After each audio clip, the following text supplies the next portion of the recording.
is Belly's cat. Like, cat. She runs to the window, screaming, "Conrad!" Runs down the rue, jumps out of a taxi in the exact same way that Holly gets out of the taxi after she's just let her cat go, and she runs down the alley screaming, "Cat!" And she's looking everywhere. Belly is rushing down the aisle, looking in every seat, calling Conrad, frantically trying to find him. And she shows him that she's put on the infinity necklace, which, in the books, I believe this necklace Conrad got from Tiffany's. Also, I'm just going to throw in here that it's funny that Conrad did mention breakfast in this exchange. But anyways, back to my point. Holly Golightly is having this whole identity crisis. She compares herself to her cat, like a cat that has 9 lives, and a cat that she believes is a wild thing. It doesn't belong to her, and she doesn't belong to it, and nobody can try to own it or possess it or give it a name or pin it down. And Belly is very much going through an identity crisis herself. When Conrad told her, "Now you're stuck with me forever," she's hearing that as an attack on her independence, an attack on her brand new life. It's bringing up a lot of trauma from her relationship with Jer, who literally broke up with her because he felt that he couldn't own every part of her heart. Conrad says, "I just wanted to see you and tell you that I love you. I wanted to know if any part of you still loved me." She says, "I've always loved you. That's the problem." To which Conrad replies, "I don't really think that's a problem." And honestly, this conversation sounds a lot like, "I love you. You belong to me. People don't belong to people. I'm not going to let anyone put me in a cage. I don't want to put you in a cage. I want to love you." It's the same thing. He says Holly, and she says, "I'm not Holly. I'm not Lula May either." Lula May was the name that she was born with, and when she ran away from home, she invented the name of Holly Golightly and created this entirely new life for herself. And this is very similar to Belly. Is she Isabel or is she Belly? She goes by an entirely different name in Paris. She's created this brand new thriving life and this whole new identity, which she's afraid is under threat when Conrad comes and says, "You're stuck with me forever." She's afraid of being put in a cage. It's significant she goes by Isabel because Belly reveals to us in this episode actually a lot of conflict that she has with herself. She's struggling to accept who she's always been as Belly. She describes herself as a villain, and it takes her some time to come to this place of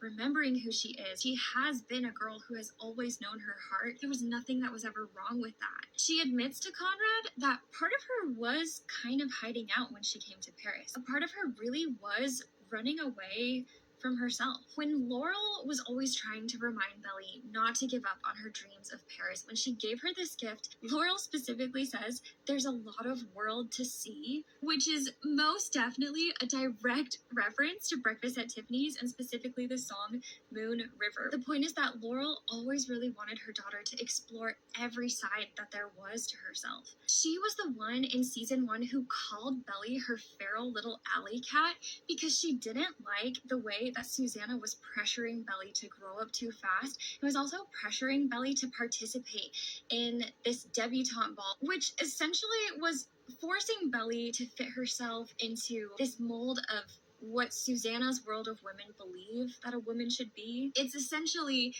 taming a wild thing. And I think that Laurel said this and compared her to a feral little alley cat because Holly compares herself to her feral little alley cat.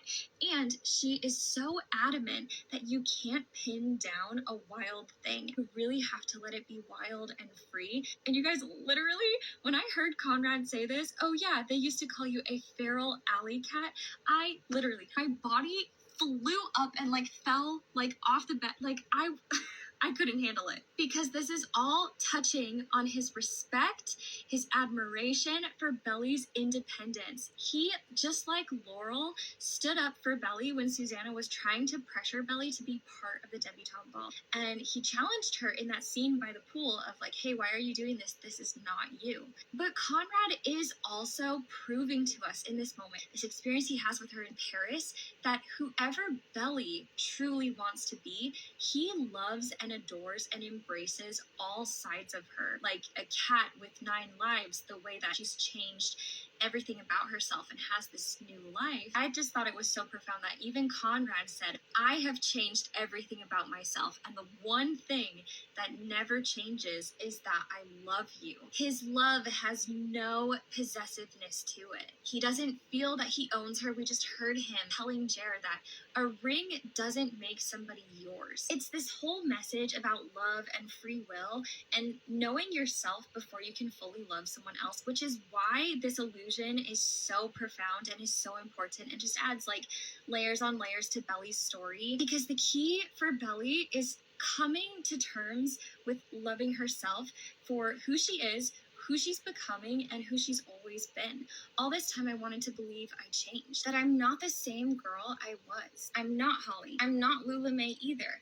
I don't know who I am. This is word for word what she said to Jer when she first came to Paris. And from the day that her wedding got called off and she was crying in the taxi, just like Holly Golightly, to the day she jumps in this taxi, she's been trying to figure this out. I am still her. And was that girl so bad? When Paul leaves Holly, what he tells her is, you know what's wrong with you, miss whoever you are? You're afraid to stick out your chin and say, okay, life's a fact. People do fall in love. People do belong to each other because that's the only chance anybody's got for real happiness. And then he hands her this ring that he got for her. He says, here, I've been carrying this thing around for months. And this really reminds me of all of the times that Conrad was holding onto the infinity necklace. He gives the jewelry to Holly. Just like Conrad originally sent Junior Mint and gave the infinity necklace to Belly. Belly has sent Conrad away in the same way that Holly tells Kat to scram. She's trying to prove this point that nothing belongs to her and she belongs to nothing, but she immediately regrets it. And she puts on the ring, like Belly puts on the infinity necklace. Then she runs to find Kat. She's screaming, Kat, Kat. Belly is screaming, Conrad. She finds her feral little alley cat and cradles it in her arms. And Belly holds herself in her hands and essentially cradles who she always has been. And she also cradles Junior Mint like Holly cradles Kat. Belly is no longer running from her past. And Holly walks up to Paul with Kat in her arms and they kiss as Moon River is dramatically playing. And this is Holly really saying, I choose to belong with you.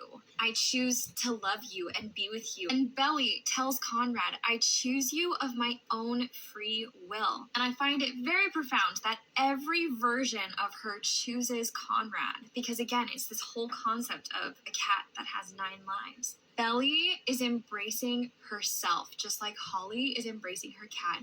And she and Conrad kiss as Scott Street begins to play. And this is both of them choosing to love each other and choosing to be with each other. They're after the same rainbow's end. And this is just beautiful. I really need Jenny to confirm because if I'm crazy, that's a lot of parallels.